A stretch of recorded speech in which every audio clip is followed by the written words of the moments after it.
Welcome to another episode of The Profitable Creative, the only place on the internet where you will learn how to turn your passion into profit. I am your host, Christian Brim. Joining me today is Josh Ramsey of JR CMO, Fractional CMO. A special shout out to our one listener in Knoxville, Tennessee. I have never visited your fair city, but it is on my list for next year for the OU Tennessee game. So I hope to enjoy it there. Anyway, welcome, Josh. Hey, thanks for having me. Glad to be here. I'm glad you're here too, because it made my day worthwhile. Otherwise, I would have come into the office for no reason. So I hate the fact that these holidays hit the middle of the week. I mean, it's just so discombobulating. Yeah, I'm with you on that. So why don't you, for our listeners, tell us who Josh Ramsey is and what he does? Yeah, so I always like to date it back to the late '90s, where I sold media, and I sold the traditional type of media of like billboards, transit advertising, radio, television, and and I never could quite understand why my clients would sign up but never re-sign. They would never continue their contractors. They were a one-time and done. So I call that churn and burn, where it's like you're churning them through and they're burned and then they're leaving. And until the early 2000s, when I went to work for a top 100 ad agency, that's when it really clicked in my head that there's a difference between tactical placement of marketing and the strategic message. And the strategic message has to be wrapped around your unique selling position. What makes you interesting to the market? What makes you better than anyone else without spitting platitudes out?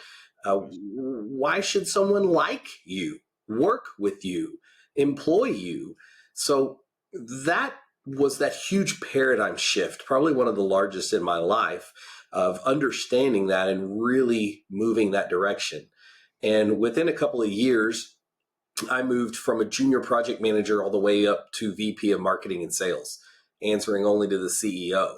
And I did that within about 2.5, 3 years to make that leap. And then in 2009, everyone remembers the economy of 2009, and Oh yeah, they had some cutbacks that they needed to make, and I was one of the last to go, but I was asked to step out. So unfortunately, about 30 days before my wedding, I was on the street. Yeah. nice. So good way to start a marriage, just living in a Your wife was excited about that, I'm sure. yeah. Well, we moved into a one bedroom with two roommates. They were known as bed bugs and cockroaches. So we it was not the best of times, but we made it. We She made it still work. married you. She still married you, She did. and Yeah, you're she still did. married. So I mean, Yeah.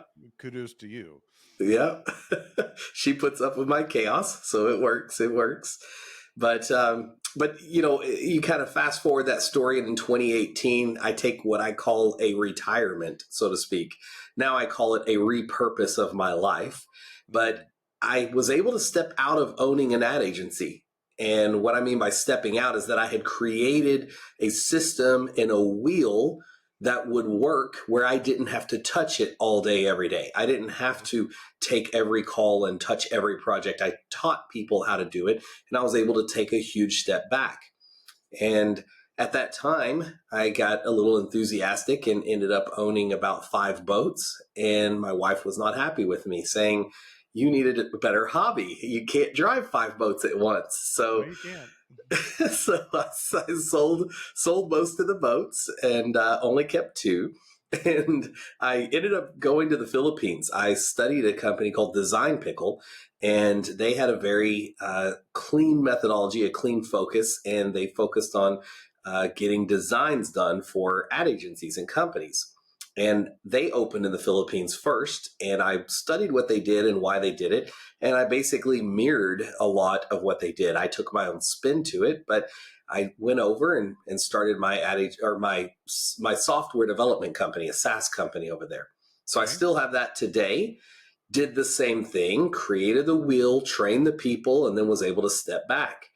So again, I repurposed myself, and my new purpose became helping business owners understand the difference in between a marketing person, an ad agency, marketing consultant, and really what is now known as a fractional CMO. Right. So in 2019, I was only myself and one other company called Chief Outsiders were listed as fractional CMOs online. So if you were to Google fractional CMO Dallas in 2019, 2020, 2021, I owned 8 of the 10 spots of Google. And what I focus on now is really helping companies understand a new paradigm of marketing. And that paradigm shift that most people start to open up their brains is by understanding an ad agency sells you what they're good at, not necessarily what you need. There's so much to unpack in what you've already said, but I'll respond. I'll respond to that. I recently promoted my marketing person internally to my position on the leadership team, and stepped out of that role. And she was going through the process of looking at vendors, creating her accountability chart and who she wanted on her team. And she kept having all these conversations, and I said, it's like going to the doctor. If you go to a surgeon, they're going to tell you need surgery. If and everything to a hammer looks like a nail. So you have to be uber clear on what you need before you start to have these conversations, because they're going to tell you that what you need is them. And that's not always true, right? Yeah, yeah. So I want to go back to you getting fired. Did you start your own ad agency right after that? Yeah, I mean, I had little to no choice. Okay. The market was dead and no one was hiring at that point. So I went to my parents and said, hey, I'm going to be spending my last dollars. We're going to have to cut back on the wedding funds. And we did. And a bunch of my family pitched in and helped with the wedding, which was unbelievable. And it did make a wonderful experience for the wedding. And I told my parents, I said, hey, this is what I'm going to have to do. And they gave me a little bit of extra money for the wedding and said, here, buy a laptop. So I had a $300 laptop, which was top of the line in 2009, as some people may remember, but started with that laptop. And I drove city to city to speak at different conferences and just try to drum up business as I could. So that's what I did. So I want to talk about that mindset shift, because you were, if my math is right, you were mid 30s. Man, that's a good question. I was actually 29. Okay, all right, I was younger than me. 29. Okay, Yeah. so talk to me about that shift from being the employee to being business owner, self-employed. What were some of the challenges that you ran into with that shift, besides the usual, I got to find a way to make money, like mindset obstacles, things that you ran into? Yeah, it's a great question. I think for me, a lot of what really hit was I'm a believer in God and purpose. And I believe that God really gave me some obstacles as I was a senior employee and executive on a team where I was already leading people and I was in head of sales. So my job was essentially to work with clients to identify what they needed to do that our agency did, and then bring that to light and help that company grow. So understanding that, it was a pretty easy transition.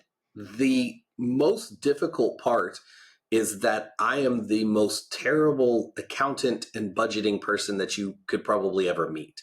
And when I say that, I would take that as a challenge to pretty much anyone out there, that I'm pretty stinking bad. So I've met some, I've met some that don't know basic arithmetic. So if you know how to add, you're ahead of the curve. I know how to add by saying, look, I closed this deal and I have that much money to spend. I didn't calculate, I've got to spend this also in taxes, and it also cost me this for software. See, that's how bad I was. I didn't calculate that. No, I get that. So I think that was the biggest. Or when you take that one sale and spend it multiple times, like, Yeah. I sold this $20,000 deal, but I spend it 3 times. Yeah, sure. Yeah. Look at that. So that was really the biggest thing for me. And then just having to go back and relearn some of the tasks that other employees of that agency did for me. So I would Right. sell it, I would hand it off, and then they would have to execute. Now I'm the lead gen, the sales, plus the executor. So I rode those waves that small business owners find themselves on of work, climb that mountain, sell the deal, and then you got to complete it. And when you complete it, your sales go down. Your Yes. effort still has to come up. So it's the opposite of the wave, right? You have Yes. your sales part and then your execution part. And that's where I really did find a challenge. And it took me several years to work through that of how do I balance my lead gen and sales with the execution and finding that balance. And I think that's really where I struggled growing. So what solution did you come up with? How did you solve that? The real answer is that I had to increase my prices because I wasn't just living at the time I was living on what I sold, but I was struggling back and forth. So I had to increase my pricing, which made me uncomfortable at the beginning to be able to hire someone that could do the baseline work as I supported them, but was able to focus more on sales.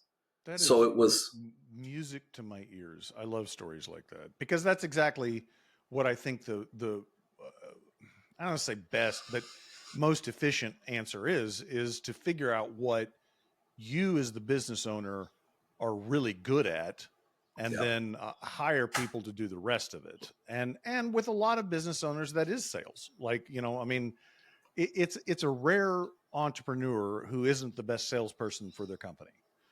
yeah. Um, so you solved it, and it sounds like you continued solving it to the point where it didn't require a lot of work on your part. So talk about that, from that inflection point where you raised your prices and you added people to help you, that you got to the point where it's essentially hands off. Well, it was actually, again, a little bit of a wave of a story. So I grew the company, really started growing in 2011 and 2012. And by 2014, I had approximately 13 people on staff and about 15 to 20 1099 contractors that were significantly engaged in time, but they were not sitting in office on a full-time salary, right? They were Right. more expert in certain fields and my team would manage them. I thought I had a great structure, but I knew that I needed to improve on what I've already said was my pain point and my worst of dealing with books. So I had worked with my mom. My mom had helped my dad. He was a small business owner years before I was even born. And my mom was going to get involved, and she was essentially the pillar in my life, the main person in my life that I looked at, depended upon. And I lost her, unfortunately, in 2014, the end of August. She died in her sleep of a heart attack, and it rocked my world so much Wow. so that I had my COO and operations assistant. She did everything for me, and she resigned about a week after my mom's funeral, which was devastating. Ow. And right following her, I think my team saw her leave and saw where I was at in grief and thought that the company was just going to fail. So my CTO resigned about a week and a half after my COO resigned. And then I elevated another, what I would consider a senior staff member. I elevated her with a pay increase, and I think it was too much for her to handle, but I needed the help and I wanted to give her more money because I knew she was already doing the work. And I Right. elevated her, and about a week and a half or 2 weeks after that, she left. So I Shit lost was my unraveling, is what you're saying. oh, that's a smooth way to say it. I lost my three senior most important leaders in the company that quick. It was just pop, pop, pop. So that became very difficult. and I basically ended up losing quite a few clients, and I went down to my lowest, and I went from my highest high, and within basically 2 to 3 months, my lowest of lows, other than just starting out a company. And I had one employee, and they weren't really the greatest employee, but they helped me communicate with clients and try to stay on top of things and keep me organized. And I slowly built it back up. And, one of the interesting things is that I've always been focused on building relationships and not just making sales. And I always self-acclaim myself and give myself the own award of talking myself out of deals rather than selling just to sell. Yeah. There's a lot of stories behind that, but in short, I'll just speak to one person. I'll give a shout out to him. There's a gentleman by the name of John Graziano. He lives up in New York. And if you're ever looking for a guy that is an engineer that, understands the glazing world and just a great guy through and through, he is that guy. And I met him in 2009, the end of 2009, when I was speaking at a conference in New York.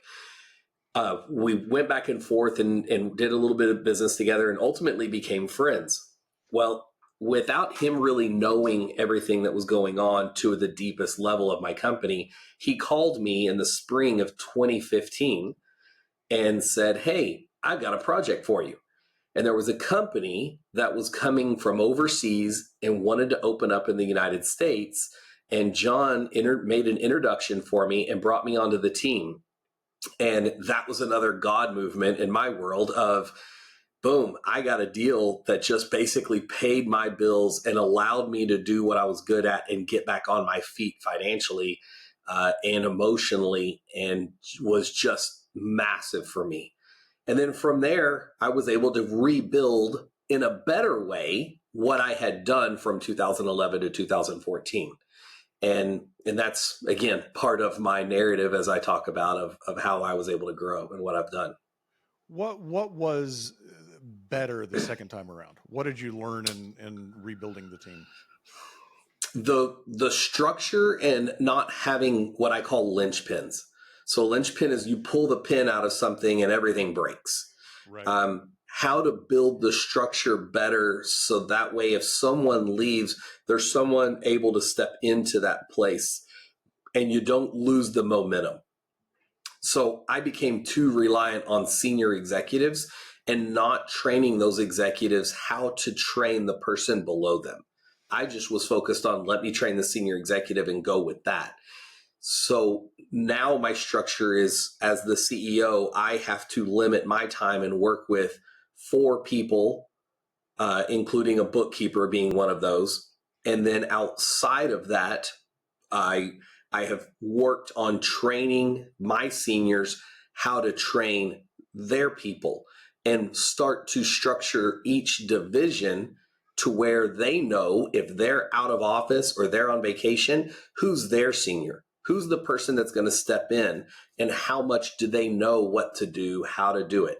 So the structure just really, I use the word maturation a lot, but the maturation down, I have worked very hard even to this day on training and equipping my senior staff on almost to a level being an entrepreneur themselves, so they can train people below and around them to help them understand you're not working yourself out of a job. You're elevating yourself to find new revenue streams for the company, new opportunities for the company. You're not going to lose your position by training someone. You're actually going to elevate yourself and make yourself more valuable to the company. I think that's a huge paradigm shift for a lot of senior staff members that are thinking with that, take this as a positive, but the small-minded focus of I'm working myself out of a job. If I train someone else, they're going to take my job and I won't be able to do anything else.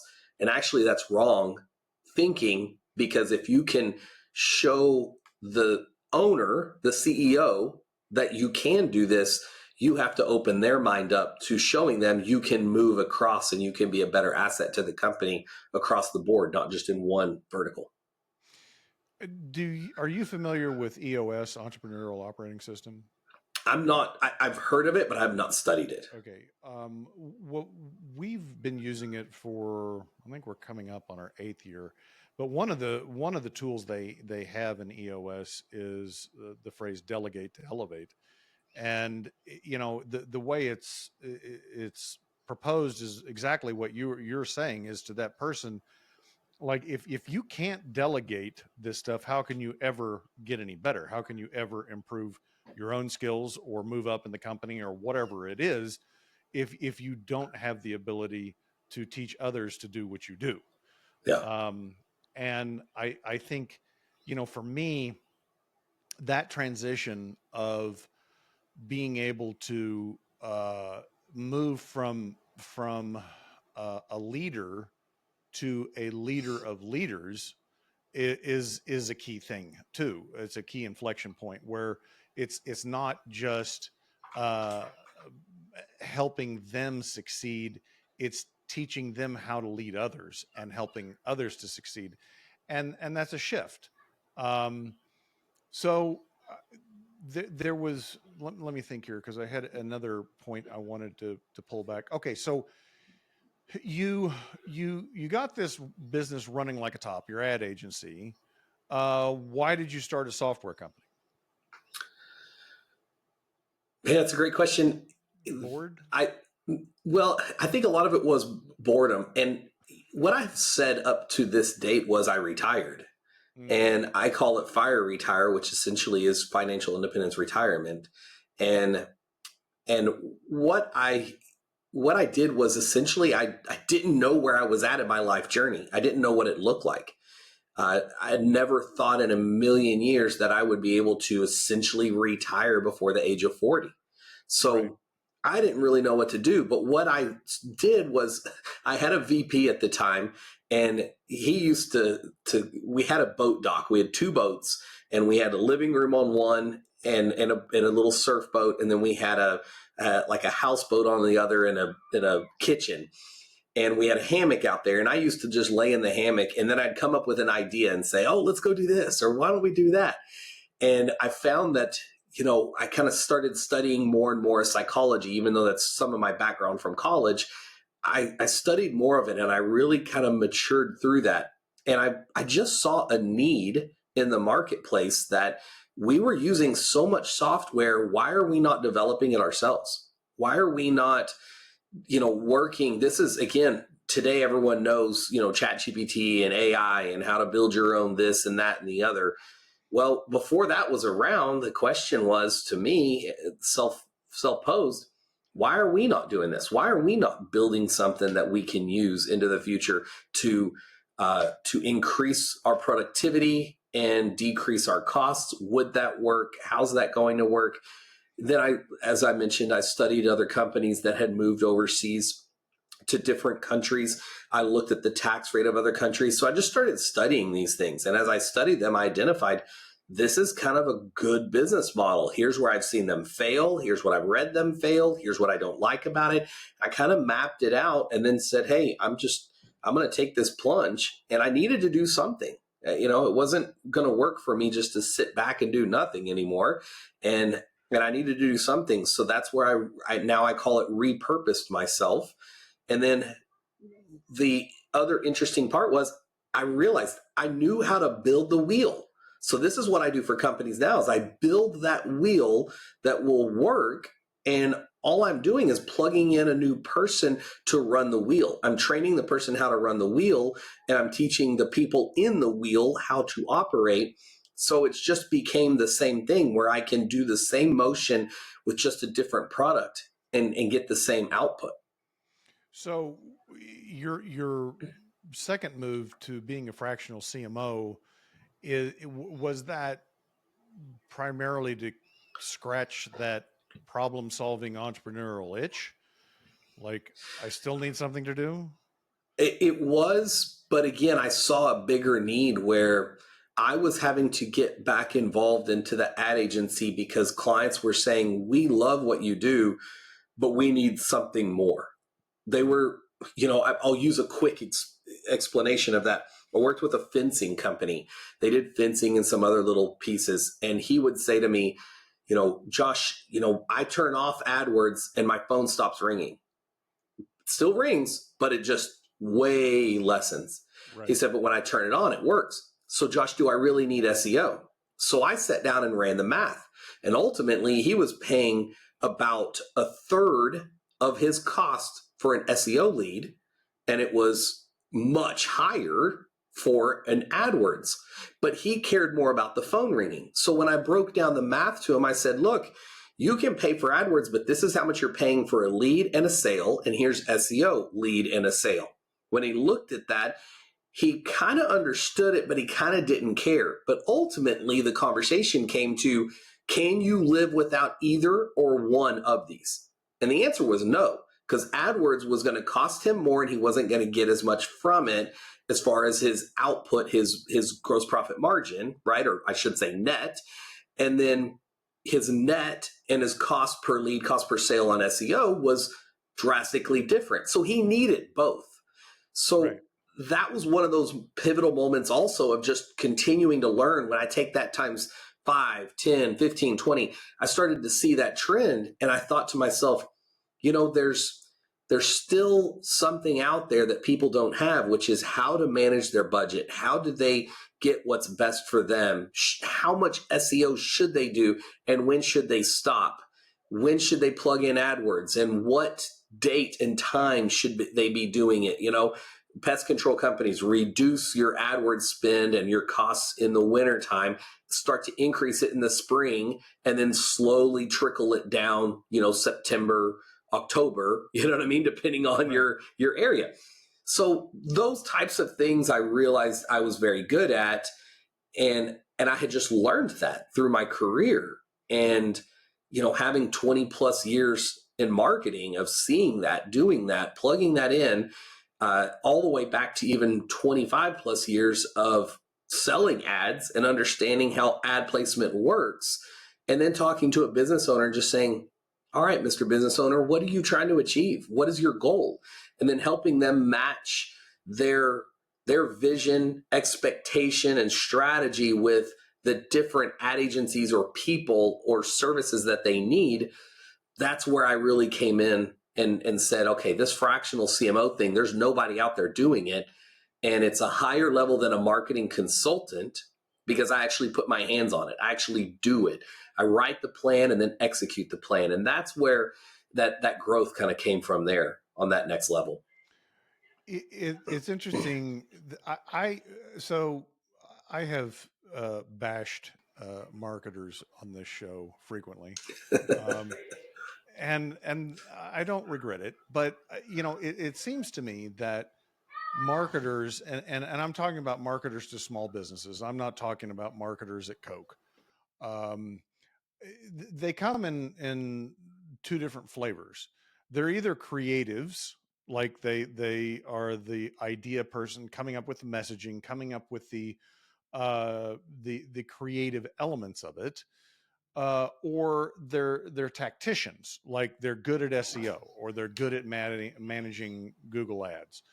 Um, the strategic component of what you're talking about is absolutely absent. And you said words again that were music to my ears, because I think that there's this missing bridge in small business. And just for definition, I'm going to say small business is anybody smaller than the $100 million. So most businesses. What's missing there is that overlay of the finance and the marketing. Like there's not that communication, but internally, or even with, especially with the external vendors. Like Yeah. to your point, like what's your goal?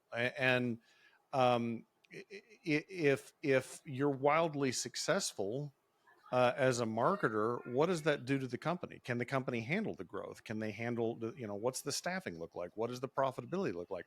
Those strategic conversations, which touch a lot of different elements of the business, right? It touches marketing, it touches finances, it touches HR, it touches whatever the production element is.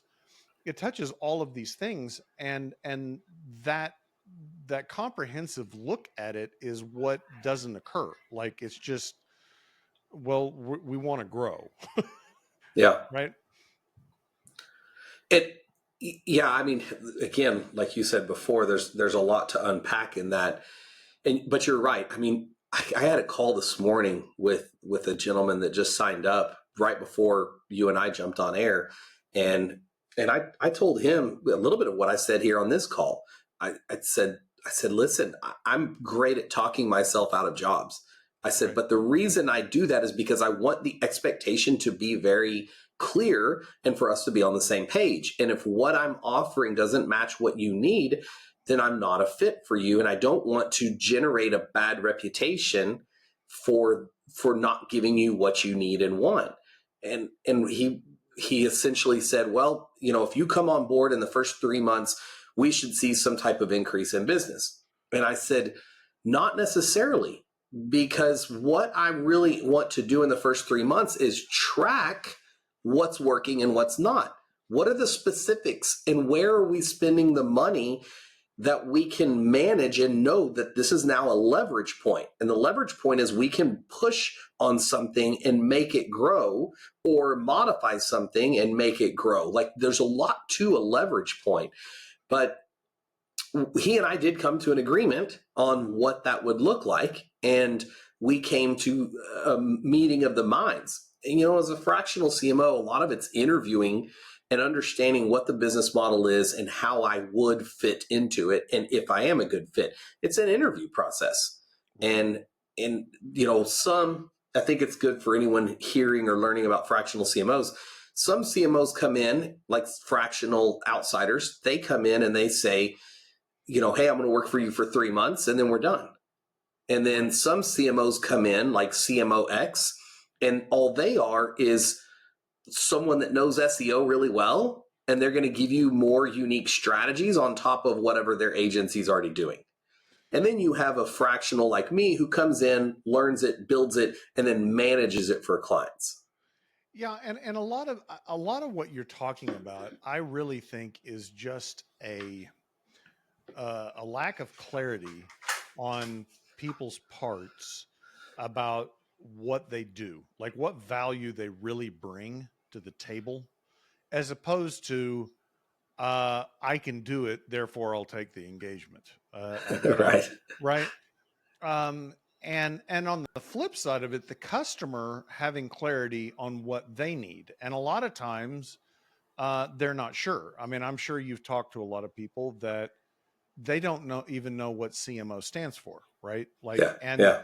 and wouldn't understand.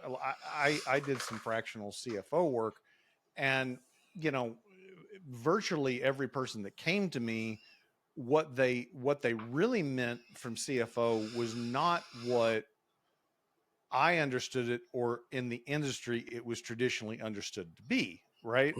Yeah. And so there's an education component of explaining to them, okay, this is what your need really is, and either I can or I can't do it. But I think it all comes down to, and I see this, I saw this in my business, and I see it, it's not just creative industries, although I think they struggle with it more than others, is really understanding the problem that you're solving in the marketplace and what its value is, and therefore how much value of that can you extract.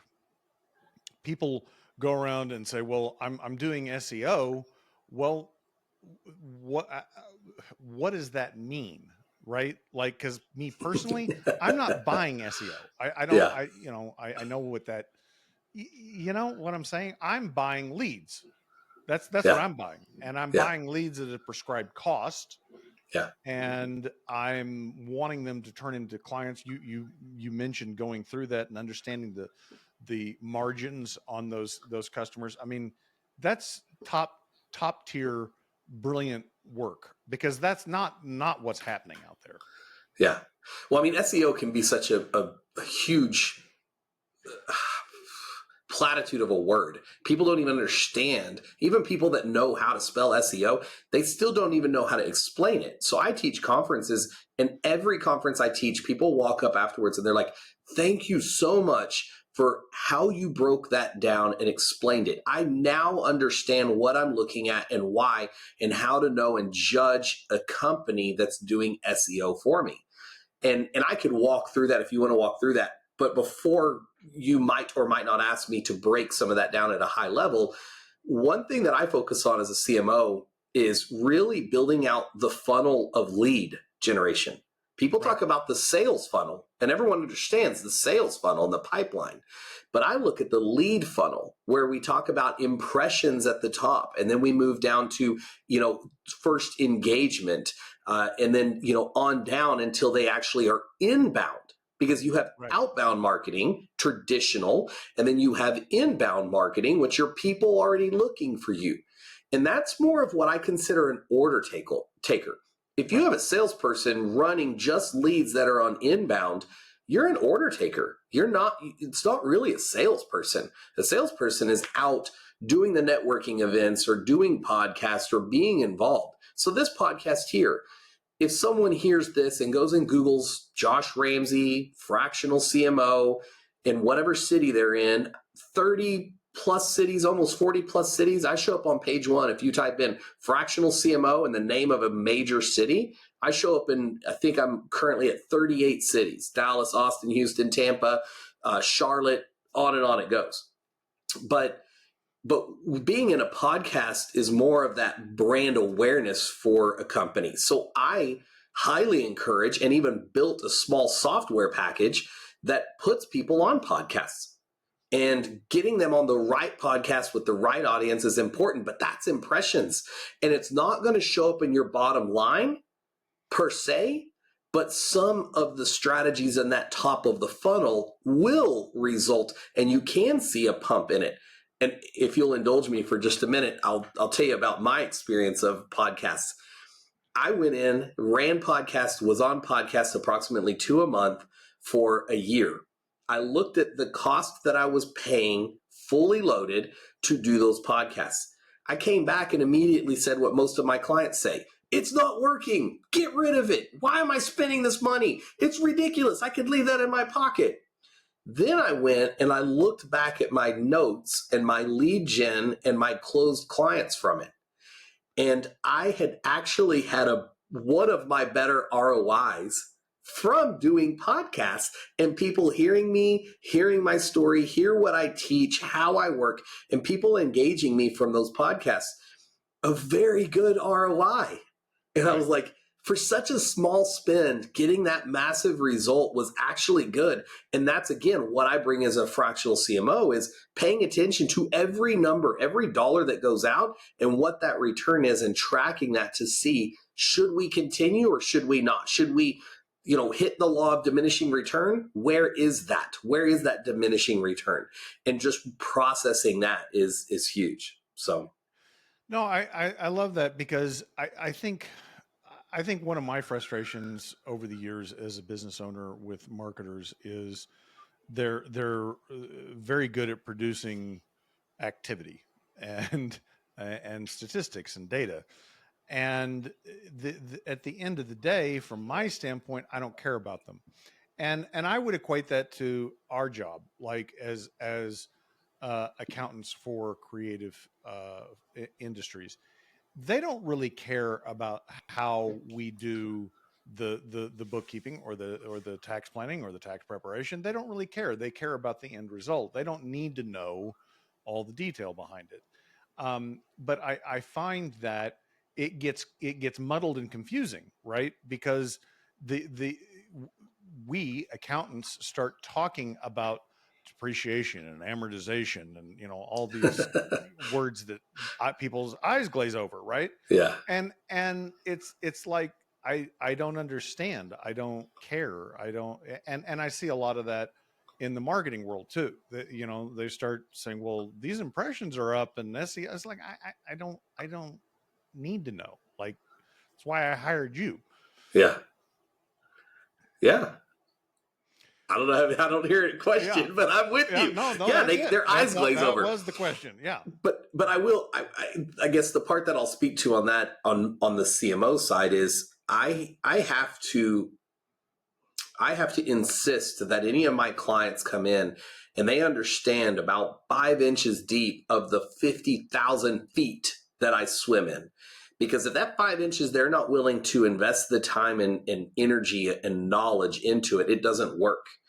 And a quick story, I'm such a storyteller. That's just how my brain works, and people typically understand it better. But I had a business owner that came to me and he had brick and mortar and he had 7 locations. And he said to me on the front end of the engagement, he said, I want to know that if I do this, I'm going to get more traffic in. So I said, got it. Understood. That's one of your main KPIs that you want to hit, key point indicator. So I went to work on it amongst other things, and I started to figure things out in the company. I came back to him and I said, this is your Google My Business. This is one of the things that I gave him. I'm just going to simplify it. I said, this is your Google My Business. This shows where your stores are located across the city. If we run ads, what I can show you is your impressions go up. And if your impressions go up, then people are clicking more. If they're clicking more, they're asking for directions. If they're asking for directions and they hit start and they're going to drive to your location, then you're getting more traffic. And I said, if you take that and tie it to how you're tracking traffic in the store, you're going to have your output answer. But he wasn't tracking people coming to his location very well. However, his biggest argument was, well, if they click go, like start directions, he's like, that doesn't mean they're coming to my store.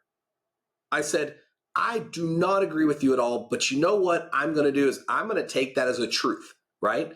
And I'm going to build that as confirmation bias. So what I'm going to do is I'm going to go to a local mall near 2 of your stores, and I took $10 bills.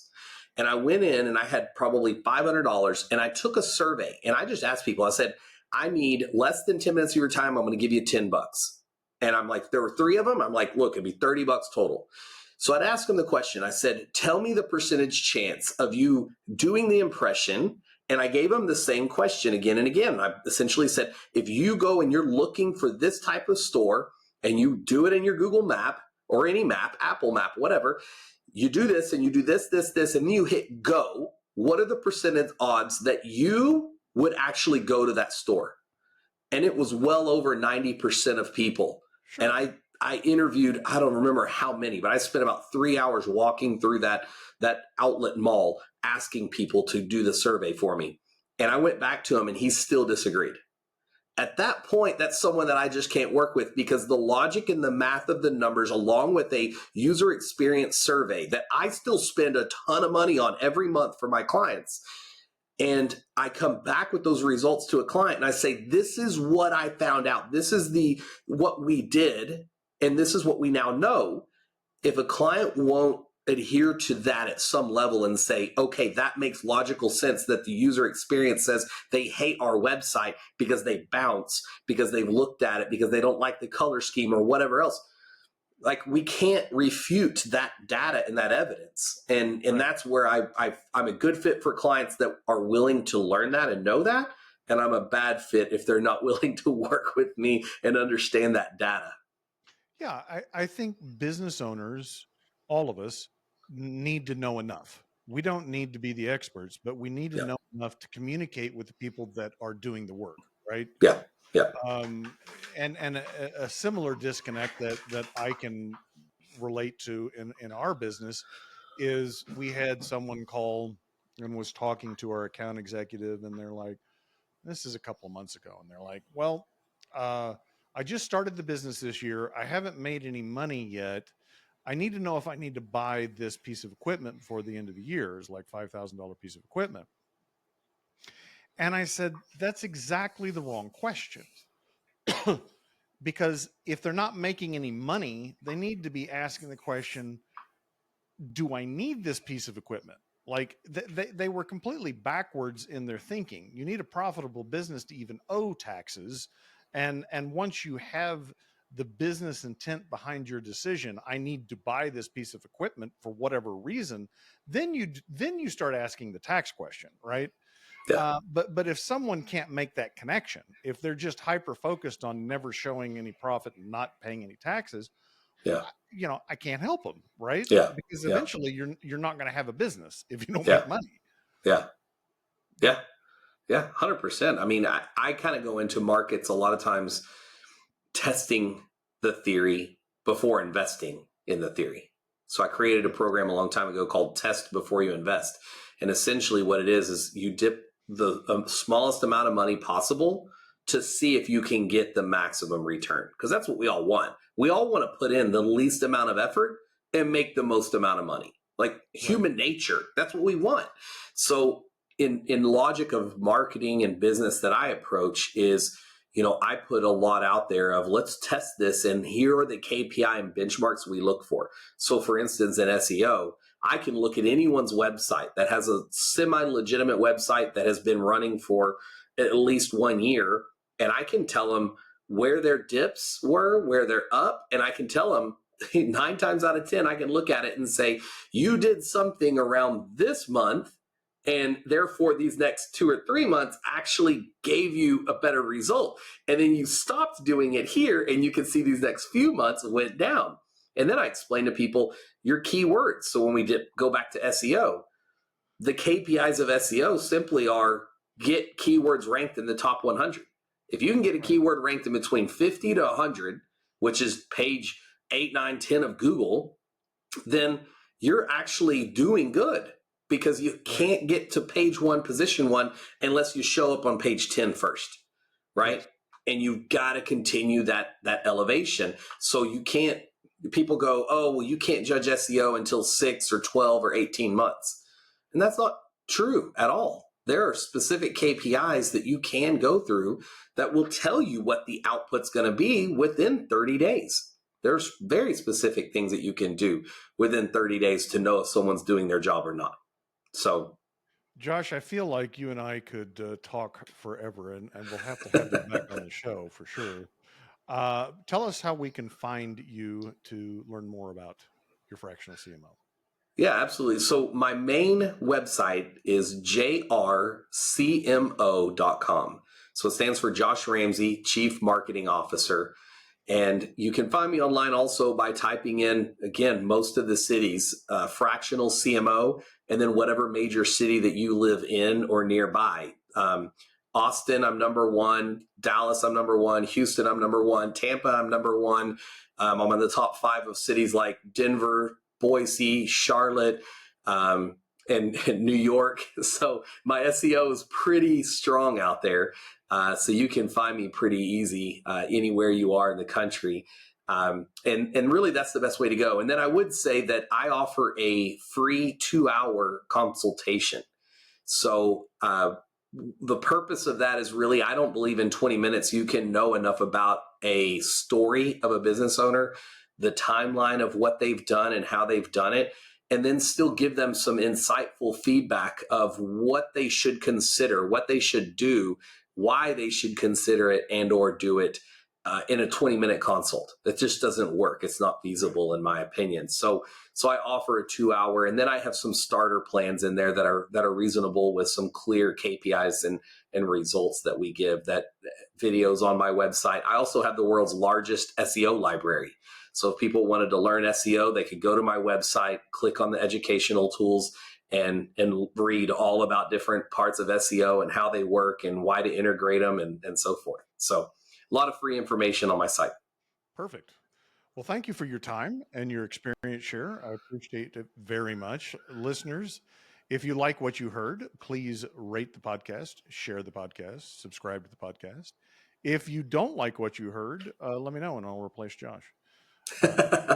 Until then, ta-ta for now.